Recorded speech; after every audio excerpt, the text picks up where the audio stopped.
বসন্ত উৎসবের অনেক অনেক শুভেচ্ছা তোমাদেরকে। হ্যাপি হোলি। প্রত্যেকেই তোমরা খুব আনন্দের সাথে হোলি উৎসব পালন করো। আমি ব্লগটা শুরু করছি হোলির একদিন আগের থেকে। হোলি সেলিব্রেট করব বলে আমার আর শিবুর একটা অন্য প্ল্যান ছিল, কিন্তু প্ল্যানটা ক্যান্সেল হয়ে যাওয়াতেই মনটা একটু খারাপ হলো। কিন্তু কিছু করার নেই, আমাদেরকে সেই কাটোয়াতেই থাকতে হচ্ছে। তাই দুজন মিলে রাত্রেবেলায় গেলাম একটু চিকেন ললিপপ খেতে, সাথে একটু সোডা খেলাম।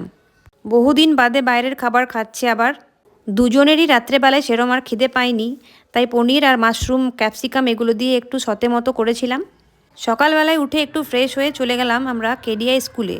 মানে আমার বাড়ির ঠিক পেছনে একটা বড় মতো স্কুল আছে, সেখানে হোলি সেলিব্রেট হয়। আমাদের সঙ্গী যদিও কেউ নেই, আমরা দুজনই, তাই ওখানে গেলাম প্রথমে। সবাই যে যার মতো হোলি সেলিব্রেট করছে, দেখে বেশ ভালোই লাগছিল।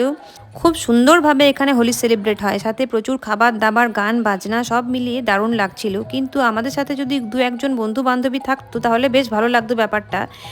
তবুও যাই হোক, মানুষজনদের দেখে ভিড় দেখে আমার বেশ ভালোই লাগছিল। আমরাও নিজেদের মতো একটু করে হোলি খেললাম।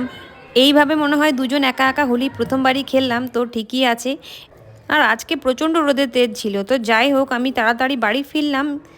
দুজনেরই সকাল থেকে ব্রেকফাস্ট করা হয়নি, তো যাই হোক প্রথমে বাড়ি ফিরে একটু পেঁয়াজ ক্যাপসিকামটাকে নুন দিয়ে ভালো করে ভেজে, একটু পনির গ্রেট করা ছিল সেটাকে দিয়ে, একটু সয়া সস দিয়ে ভালো করে ভেজে নিলাম। আর এই ফিলিংসটা আমি দিয়ে দেবো পাউরুটির ওপর।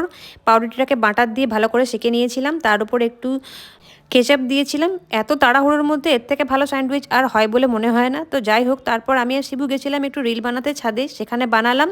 রাত্রে আমরা প্রচুর প্রচুর রান্না করবো এটা ঠিক করলাম।